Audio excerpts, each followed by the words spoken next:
नमस्कार, स्वागत है आप सभी का डीडी न्यूज के इस खास बुलेटिन एक्सप्रेस 100 में, जहां हम आपके लिए लेकर आते हैं राजनीति, मनोरंजन, देश, दुनिया, खेल और व्यापार जगत की तमाम बड़ी खबरों को फटाफट अंदाज में। मैं हूं असीम मिश्रा। तो देखते हैं खबरें अब तेज रफ्तार से। पीएम मोदी वीडियो कॉन्फ्रेंसिंग के जरिए आज वाराणसी में दुनिया के सबसे लंबे रिवर क्रूज एमवी गंगा विलास को हरी झंडी दिखाएंगे। एमवी गंगा विलास वाराणसी से अपनी यात्रा शुरू करेगा और असम के डिब्रूगढ़ में अपनी यात्रा समाप्त करेगा। एमवी गंगा विलास 51 दिनों में भारत और बांग्लादेश में 27 नदी प्रणालियों को पार करते हुए लगभग 3200 किलोमीटर की यात्रा करके बांग्लादेश के रास्ते असम के डिब्रूगढ़ तक पहुंचेगा। इसमें सभी लग्जरी सुविधाओं के साथ 3 डेक, 36 पर्यटकों की क्षमता वाले 18 सूट हैं। इसके अलावा पीएम टेंट सिटी का भी उद्घाटन करेंगे। क्षेत्र में पर्यटन को बढ़ावा देने के लिए गंगा नदी के तट पर टेंट सिटी की परिकल्पना की गई थी। यह परियोजना शहर के घाटों के किनारे विकसित की गई है। पीएम 1000 करोड़ रुपए से अधिक की अन्य अंतर्देशीय जलमार्ग परियोजनाओं का भी उद्घाटन और शिलान्यास करेंगे। प्रधानमंत्री पश्चिम बंगाल में हल्दिया मल्टी मॉडल टर्मिनल का भी उद्घाटन करेंगे।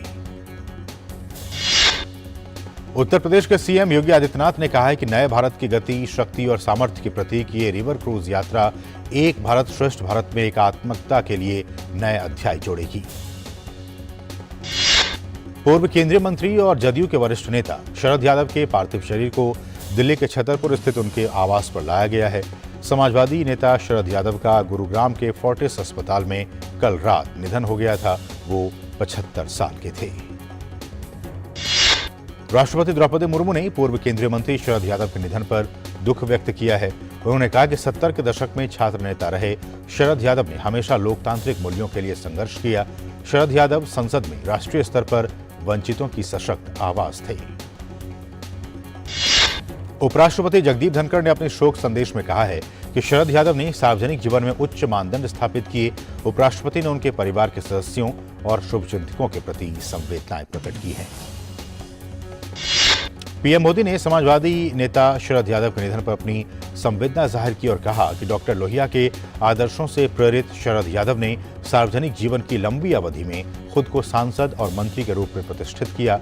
पीएम ने कहा कि वो उनके साथ हुई बातचीत को हमेशा अपनी यादों में संजो कर रखेंगे। केंद्रीय गृह मंत्री अमित शाह ने अपने शोक संदेश में कहा कि शरद यादव जी के निधन का दुखद समाचार प्राप्त हुआ। शरद यादव जी ने दशकों तक बिहार और भारतीय राजनीति में अपना बहुमूल्य योगदान दिया। बिहार के मुख्यमंत्री नीतीश कुमार ने शरद यादव के निधन पर दुख जताते हुए कहा कि उनका शरद यादव से बहुत गहरा संबंध था और वो इस खबर से स्तब्ध है। नीतीश ने उन्हें एक प्रखर समाजवादी नेता बताया और कहा कि उनके निधन से सामाजिक और राजनीतिक क्षेत्र में अपूरणीय क्षति हुई है। आरजेडी सुप्रीमो लालू यादव ने शरद यादव के निधन पर दुख जताया है। लालू यादव ने कहा कि शरद यादव की मृत्यु की खबर सुनकर मैं काफी विचलित हुआ हूं, काफी दुखी हूं। पीएम मोदी ने कल शाम कर्नाटक के हुबली में 26वें राष्ट्रीय युवा महोत्सव का उद्घाटन किया।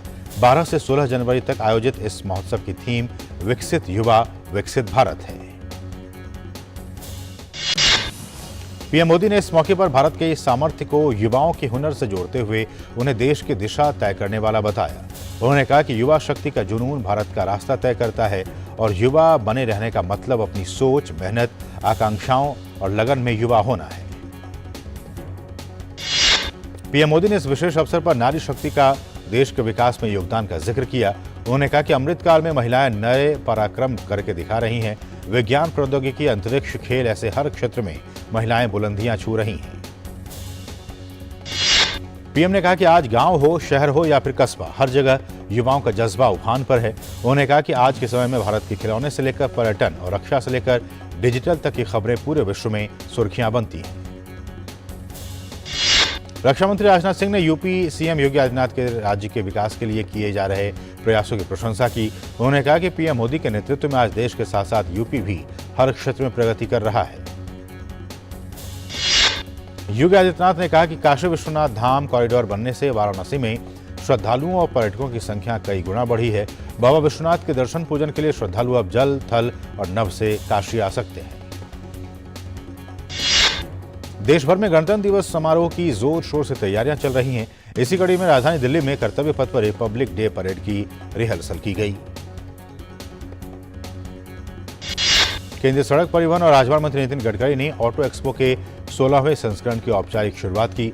ऑटो एक्सपो को 2 जगहों पर आयोजित किया गया है। राजधानी दिल्ली के प्रगति मैदान में ऑटो एक्सपो कंपोनेंट शो और ग्रेटर नोएडा में ऑटो एक्सपो मोटर शो।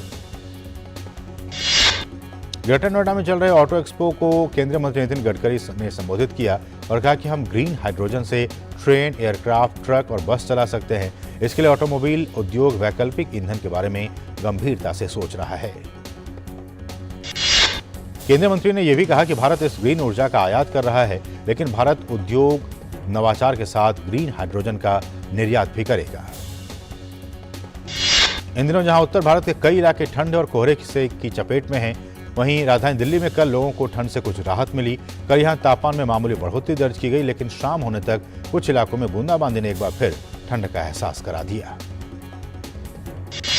मौसम विभाग की माने तो 15 से 16 जनवरी से एक बार फिर शीतलहर का प्रकोप हो सकता है। 2 दिन बाद पूरे उत्तर भारत में तापमान में फिर से कमी आएगी। पंजाब, हरियाणा, पश्चिमी राजस्थान में सबसे ज्यादा तापमान में कमी होगी। धीरे धीरे पूर्वी राज्यों में तापमान में कमी आएगी। दिल्ली में ठंड और कोहरे के कारण आवाजाही पर खासा असर पड़ा है। दिल्ली हवाई अड्डे पर कुछ उड़ानें विलंबित हुई हैं। राजधानी दिल्ली में ठंड से बचने के लिए कई जगहों पर शेल्टर होम का निर्माण किया गया है। ठिठुरन बढ़ने के साथ इन आश्रय गृहों में बेघर लोगों की संख्या में इजाफा देखा जा रहा है। पहाड़ों पर हुई बर्फबारी से उत्तर भारत के मैदानी राज्य एक बार फिर से ठिठुर उठे हैं। जम्मू कश्मीर, हिमाचल प्रदेश और उत्तराखंड में ताजा बर्फबारी हुई है। हिमाचल के कुल्लू जिले में भी बर्फ की सफेद चादर बिछ गई है। मुख्य चुनाव आयुक्त राजीव कुमार के नेतृत्व में एक दल आगामी विधानसभा चुनाव की तैयारियों की समीक्षा करने के लिए आज नागालैंड का दौरा करेगा। ये दौरा 15 जनवरी तक रहेगा। 3 दिनों तक चुनाव आयोग की 16 सदस्यीय टीम प्रदेश निर्वाचन पदाधिकारी और पुलिस प्रशासन के साथ चुनावी तैयारियों की समीक्षा करेंगे। वो राज्य पुलिस प्रमुख, मुख्य सचिव और अन्य वरिष्ठ प्रशासनिक अधिकारियों के साथ चुनावी तैयारियों और नियमों की समीक्षा करेंगे। उद्धव ठाकरे और महाराष्ट्र के मुख्यमंत्री एकनाथ शिंदे के नेतृत्व वाले प्रतिद्वंदी शिवसेना गुटों द्वारा दायर याचिकाओं के एक बैच पर सुप्रीम कोर्ट में आज सुनवाई होगी। सुप्रीम कोर्ट में बिहार सरकार की राज्य में जाति जनगणना से को चुनौती देने वाली याचिका पर भी आज सुनवाई होनी है। याचिकाकर्ता ने जाति आधारित जनगणना रोकने की मांग की है। बॉम्बे हाईकोर्ट महाराष्ट्र के पूर्व कैबिनेट मंत्री नवाब मलिक की जमानत याचिका पर सुनवाई करेगा। नवाब मलिक को फरवरी 2022 में अंडरवर्ल्ड के साथ संबंधों के आरोप में ईडी ने गिरफ्तार किया था। महाराष्ट्र की वसई कोर्ट में अभिनेत्री तुनिशा शर्मा मौत मामले में आरोपी शिजान खान की जमानत याचिका पर फिर से सुनवाई होगी। कंझावला मामले में आरोपी आशुतोष को दिल्ली की कोर्ट से बड़ा झटका लगा है। रोहिणी कोर्ट ने आशुतोष की जमानत याचिका खारिज कर दी है। कोर्ट ने कहा कि आशुतोष के खिलाफ जांच अभी शुरुआती दौर में है। चुनाव के दौरान खर्चों को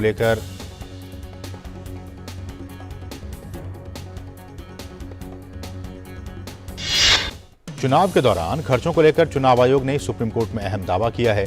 आयोग ने कहा कि उसने चुनावों के दौरान धन बल को रोकने के लिए समय समय पर विभिन्न उपाय किए हैं। सरकार ने देश भर के 651 जिलों में नए जन औषधि केंद्र खोलने के लिए ऑनलाइन आवेदन आमंत्रित किए हैं। प्रधानमंत्री भारतीय जन औषधि योजना सस्ती कीमतों पर गुणवत्तापूर्ण जेनरिक दवाएं उपलब्ध कराने के उद्देश्य से शुरू की गई थी।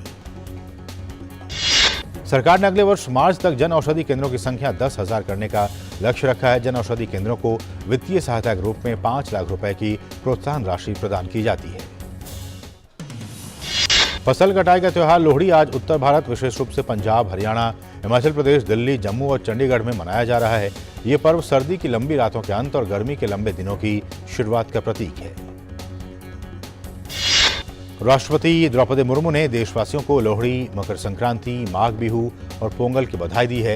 राष्ट्रपति ने कहा कि ये त्योहार भारत की अनेकता में एकता के प्रतीक हैं और भारतीय संस्कृति के वाहक हैं।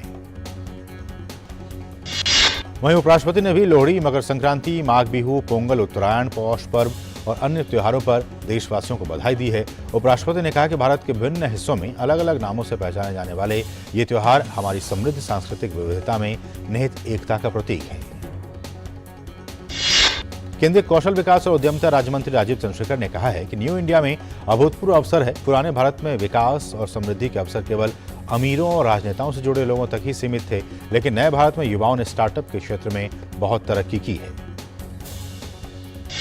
उन्होंने कहा कि पहले बुनियादी ढांचा आधुनिक नहीं था और धन की कमी के कारण सशस्त्र बलों के पास जनशक्ति नहीं थी, लेकिन आज नए भारत में आधुनिक हवाई अड्डे, सड़कें और पुल हैं।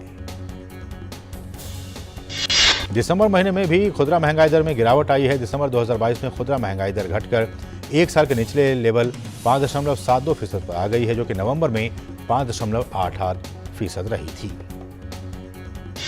खाद्य वस्तुओं की महंगाई दर में कमी आई है। दिसंबर महीने में खाद्य वस्तुओं की महंगाई दर 4.19% पर आ गई, जो नवंबर 2022 में 4.67% रही थी, जबकि अक्टूबर में खाद्य महंगाई दर 7.01% थी। वहीं दिसंबर महीने में शहरी के साथ ग्रामीण दोनों ही इलाकों में खाद्य महंगाई में कमी आई है। नवंबर के बाद दिसंबर महीने में खुदरा महंगाई दर आरबीआई के टॉलरेंस बैंड अपर लेवल 6% के नीचे बना हुआ है। आरबीआई ने 2 से 6% महंगाई दर को टॉलरेंस बैंड तय किया हुआ है। वहीं अक्टूबर 2022 तक खुदरा महंगाई दर आरबीआई के टॉलरेंस बैंड के पार बना हुआ था। एफएसएसएआई ने भारत में पहली बार बासमती चावल के लिए व्यापक नियामक मानकों का अधिसूचित किया है, जो 1 अगस्त 2023 से लागू होंगे। नए मानकों के मुताबिक बासमती चावल की प्राकृतिक सुगंध असली पहचान होगी और कृत्रिम रंग, पॉलिशिंग एजेंट और कृत्रिम सुगंधों से मुक्त होने चाहिए। सरकार ने एक बयान में कहा है कि मानकों का उद्देश्य बासमती चावल के व्यापार में उचित व्यवहार स्थापित करना और घरेलू और वैश्विक स्तर पर उपभोक्ताओं के हितों की रक्षा करना है। एफएसएसएआई ने खाद्य सुरक्षा और मानक प्रथम संशोधन विनियमन 2023 के जरिए सभी प्रकार के बासमती चावल के लिए पहचान मानकों को तय किया है। विदेश व्यापार महानिदेशालय के महानिदेशक संतोष कुमार सारंगी ने कहा कि गेहूं निर्यात से प्रतिबंध हटाने की मांग पर सरकार मार्च-अप्रैल के आसपास फसल कटाई के वक्त उचित फैसला करेगी।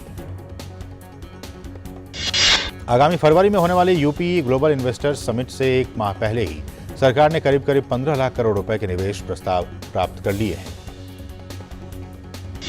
ग्लोबल इन्वेस्टर्स समिट की सबसे बड़ी उपलब्धि यह है कि सरकार ने 10 जनवरी 2023 तक करीब 10 लाख करोड़ रुपए के एमओयू भी साइन कर लिए हैं। और यहां रुके एक छोटे से ब्रेक के लिए। आप देखते रहिए डीडी न्यूज। चेक जाना पड़ेगा। अरे गेम छोड़ के 1 महीना हो गया कंप्लेंट किए हुए, बैंक रिफंड ही नहीं कर रहा है। कंप्लेंट करनी है। अरे बैठिए बैठिए, यहीं से कर लीजिए आरबीआई के ऑम्बुड्समैन को। कैसे? आरबीआई अधिकृत बैंक, एनबीएफसी या डिजिटल लेन देन के जितने भी प्लेटफॉर्म्स हैं, उनकी शिकायत आप कर सकते हैं घर बैठे बैठे आरबीआई के सीएमएस पोर्टल पर। ये हो गया चेकमेट। कंप्लेंट करेंगे क्या? आरबीआई कहता है जानकार बनिए, सतर्क रहिए। और अब कुछ दूसरी अहम खबरें फटाफट अंदाज में। ब्रोकरेज फर्म मॉर्गन स्टैनली ने कहा है कि भारत की अग्रणी डिजिटल भुगतान और वित्तीय सेवा कंपनी पेटीएम भारत की यूपीआई प्रोत्साहन योजना की प्रमुख लाभार्थी होगी। सरकार ने बिना बीआईएस मार्क वाले खिलौना बेचने वालों पर सख्ती करते हुए पिछले 1 महीने में हैमलीज और आर्ची जैसे चर्चित ब्रांड समेत प्रमुख खुदरा स्टोरों में 18,000 से अधिक खिलौने जब्त किए हैं। ये कार्रवाई भारत भर के हवाई अड्डों और मॉलों में मौजूद स्टोर्स में बीआईएस गुणवत्ता चिन्ह की कमी और नकली लाइसेंस के उपयोग के कारण की गई है। उपभोक्ता संरक्षण नियामक सीसीपीए ने खिलौनों की गुणवत्ता नियंत्रण आदेश के कथित उल्लंघन के लिए 3 प्रमुख ई कॉमर्स खिलाड़ियों अमेजॉन, फ्लिपकार्ट और स्नैपडील को भी नोटिस जारी किया है। ऑडी ने कहा कि उसने चुनौतीपूर्ण माहौल के बावजूद 2022 में ग्राहकों को लगभग 1,18,000 पूरी तरह से ई वाहन बेचे, जो कि 44% की वृद्धि है। मुख्य आर्थिक सलाहकार वी अनंत नागेश्वरन ने कहा है कि भारतीय अर्थव्यवस्था का आकार अगले 7 साल में बढ़कर 7,000 अरब डॉलर हो सकता है। सैन फ्रांसिस्को में ट्विटर मुख्यालय के लिए किराए का भुगतान करने में विफल रहे एलन मस्क ने अब सिंगापुर में अपने शेष कर्मचारियों को कार्यालय न आने और वर्क फ्रॉम करने के लिए कहा है, क्योंकि कंपनी मासिक किराए का भुगतान करने में विफल रही है। अमेरिकी राष्ट्रपति जो बाइडेन के खिलाफ अटॉर्नी जनरल ने जांच के आदेश दिए हैं। बाइडेन के उपराष्ट्रपति कार्यकाल के दौरान उनके निजी दफ्तर से कई गोपनीय दस्तावेज मिले थे। इस मामले को संज्ञान में लेते हुए जांच के आदेश दे दिए गए हैं। जो बाइडेन ने कहा कि उनके वकीलों ने दस्तावेज मिलने के तुरंत बाद न्याय विभाग को सूचित किया है। उन्होंने वकीलों का कहना है कि इन दस्तावेजों का इस्तेमाल जो बाइडेन ने पेंसिल्वेनिया यूनिवर्सिटी में 2017 से 2019 तक मानद प्रोफेसर रहते हुए किया था। इस मामले में अमेरिकी राष्ट्रपति बाइडेन के विशेष वकील रिचर्ड सोबर ने कहा कि व्हाइट हाउस इस मामले को लेकर राष्ट्रीय अभिलेखागार और न्याय विभाग के साथ सहयोग कर रहा है। पूर्वी यूक्रेन में जारी घमासान के बीच यूक्रेन ने रूस के उस दावे को खारिज कर दिया जिसमें रूसी सेना की तरफ से सोलेदर पर पूरी तरह से कब्जा होने की बात कही गई थी। रूसी सेना के दावे को यूक्रेन ने एक वीडियो जारी कर खारिज कर दिया है। वीडियो में यूक्रेन के सैनिकों के रूसी सैनिकों से आमने सामने का मुकाबला करते देखा जा सकता है। कीव ने कहा कि हालांकि पूर्वी यूक्रेन के सोलेदर में रूसी सैनिकों ने भारी तबाही मचाई है, बावजूद उसके यूक्रेन के सैनिक अभी मैदान में डटकर मुकाबला कर रहे हैं। यूक्रेन के उप रक्षा मंत्री ने कहा कि रूस अपने ही सैनिकों की लाशों पर आगे बढ़ रहे हैं। उन्होंने कहा कि यूक्रेनी सैनिकों की आक्रामकता को देखते हुए रूस ने अपनी सैन्य यूनिट्स की संख्या में अप्रत्याशित बढ़ोतरी की है। एक दिन पहले रूस समर्थक वैगनर समूह ने 500 यूक्रेनी सैनिकों को मार गिराने का दावा करते हुए सोलेदर पर पूरी तरह से कब्जा करने का दावा किया था। हालांकि यूक्रेन के राष्ट्रपति ने कहा कि सोलेदर पर लड़ाई अभी खत्म नहीं हुई है। यूक्रेनी सेना ने सोलेदर में 100 रूसी सैनिकों को मारने का दावा किया है। पेंटागन ने रूस से यूक्रेन में जंग को समाप्त करने का आग्रह किया है। पेंटागन के प्रेस सचिव ने कहा है कि यूक्रेन में लगातार हमलों के बाद से रूस ने कई चुनौतियों का सामना किया है। पेंटागन के मुताबिक इन हमलों में से रूस के सैन्य नेतृत्व में संकट भी पैदा हो सकता है। रूस ने यूक्रेन में सैन्य अभियान की निगरानी के लिए चीफ ऑफ जनरल स्टाफ को नियुक्त किया है। रूस के रक्षा मंत्रालय ने कहा कि सशस्त्र बलों की अलग अलग सेवाओं और शाखाओं के बीच समन्वय बनाने की जरूरतों को देखते हुए यह फैसला लिया गया है। यूक्रेन ने गुरुवार को बेलारूस सीमा के पास वोलिन क्षेत्र में सैन्य अभ्यास किया। ब्रिगेड डिप्टी कमांडर ने कहा है कि सैन्यकर्मी किसी भी संभावित हमले का सामना करने के लिए बिल्कुल तैयार हैं। रूस ने क्रीमिया पुल के क्षतिग्रस्त ऑटोमोबाइल लेन की मरम्मत की और इसे ड्राइवरों के लिए खोल दिया है। रूसी अधिकारियों ने कहा कि मार्च तक इस पुल की मरम्मत पूरी हो जाएगी। 8 अक्टूबर को ही बमबारी ने इस पुल को क्षतिग्रस्त कर दिया था। यूरोपीय संघ परिषद की अध्यक्षता संभालने के बाद स्वीडन ने यूरोपीय संघ की पहली बैठक आयोजित की। यूरोपीय आयोग के अध्यक्ष ने इस बैठक में हिस्सा लिया। स्वीडन के राजा ने भी इस बैठक में शामिल सभी सदस्यों का स्वागत किया। स्वीडन के राष्ट्रपति ने कहा कि अगले 6 महीनों में सुरक्षा, हरित और ऊर्जा परिवर्तन के साथ लोकतांत्रिक मूल्यों को बढ़ावा दिया जाएगा। स्वीडन ने 1 जनवरी से ईयू परिषद की अध्यक्षता संभाली है, जो 30 जून तक इसका अध्यक्ष बना रहेगा। स्वीडन में यूरोप का सबसे बड़ा रेयर अर्थ भंडार खोजा गया है। स्वीडन के सुदूर उत्तर में 10 लाख टन से अधिक रेयर अर्थ तत्वों का भंडार मिला है। रेयर अर्थ 17 दुर्लभ धातु तत्वों का समूह है। इसका उपयोग मोबाइल फोन से लेकर मिसाइल बनाने तक में किया जाता है। यह भंडार चीन पर यूरोपीय संघ की निर्भरता कम करेगा। 2021 में यूरोपीय संघ में उपयोग की जाने वाली रेयर अर्थ का लगभग 98% चीन से आयात किया गया था। स्वीडन के ऊर्जा मंत्री ने कहा है कि यूरोपीय संघ रेयर अर्थ तत्वों के लिए अन्य देशों पर बहुत अधिक निर्भर था, जिसे बदलने की जरूरत थी। संयुक्त राष्ट्र सुरक्षा परिषद में जापान के विदेश मंत्री की अध्यक्षता में बैठक का आयोजन किया गया। कानून के शासन विषय पर आयोजित बैठक पर सभी सदस्यों ने कानून की प्राथमिकताओं पर जोर दिया। सदस्य देशों ने कहा कि सभी देशों को अंतर्राष्ट्रीय मानकों का पालन करना चाहिए। बैठक में उत्तर कोरिया के परमाणु हथियार कार्यक्रम और रूस यूक्रेन जंग पर भी चर्चा हुई। अमेरिकी राष्ट्रपति जो बाइडेन आज व्हाइट हाउस में जापान के प्रधानमंत्री के साथ वार्ता करेंगे। व्हाइट हाउस ने कहा कि यह वार्ता उत्तर कोरिया, यूक्रेन, ताइवान के साथ चीन के तनाव और मुक्त और खुले हिंद प्रशांत जैसे मुद्दों पर केंद्रित होगी। कोलकाता के ईडन गार्डन पर कल खेले गए दूसरे एक दिवसीय मुकाबले में भारत ने श्रीलंका को 4 विकेट से हरा दिया।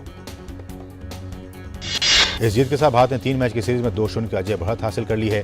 भारत की ओर से केएल राहुल ने शानदार प्रदर्शन किए। एचएस प्रणॉय ने मलेशिया ओपन के क्वार्टर फाइनल में प्रवेश कर लिया है। अंतिम 8 के मुकाबले में प्रणॉय का सामना आज जापान के खिलाड़ी के साथ होगा।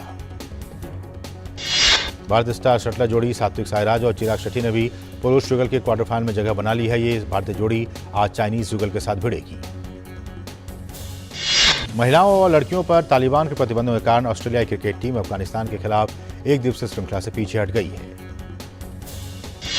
ऑस्ट्रेलिया और अफगानिस्तान के बीच 3 मैचों की श्रृंखला मार्च में संयुक्त अरब अमीरात में होने वाली थी। ऑस्ट्रेलिया क्रिकेट बोर्ड के इस फैसले के बाद राशिद खान समेत अफगानिस्तान के कई खिलाड़ियों ने ऑस्ट्रेलियाई लीग बिग बैश से हटने का ऐलान किया है।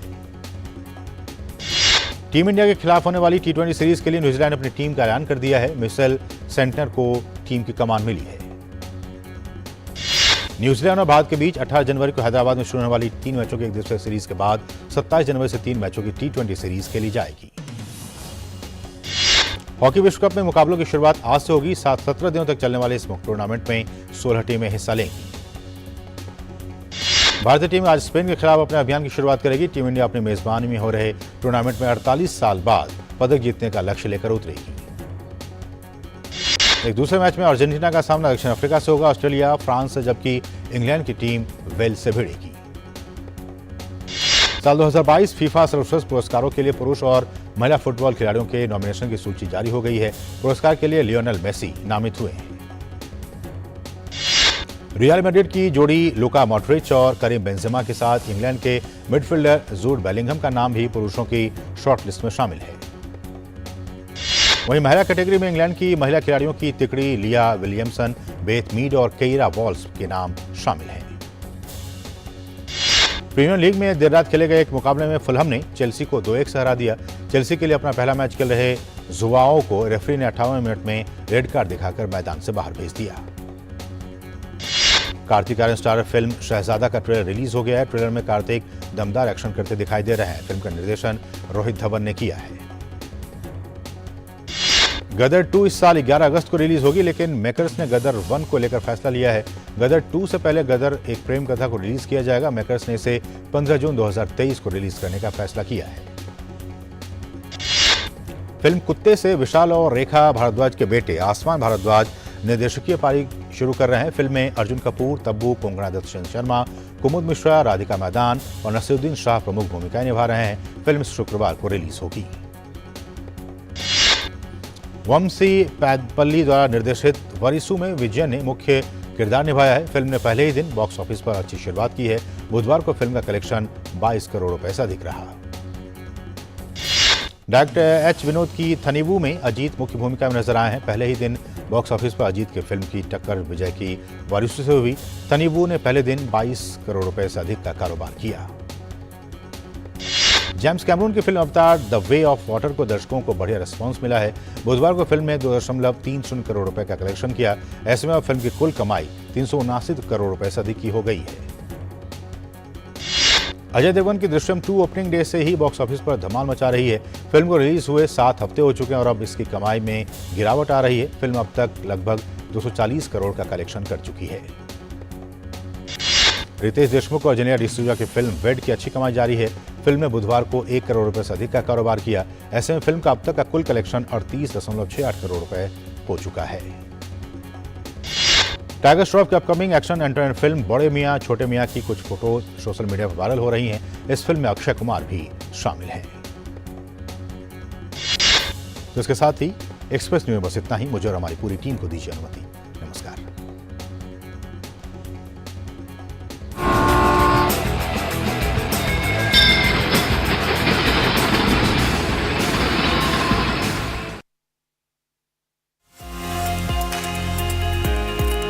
क्या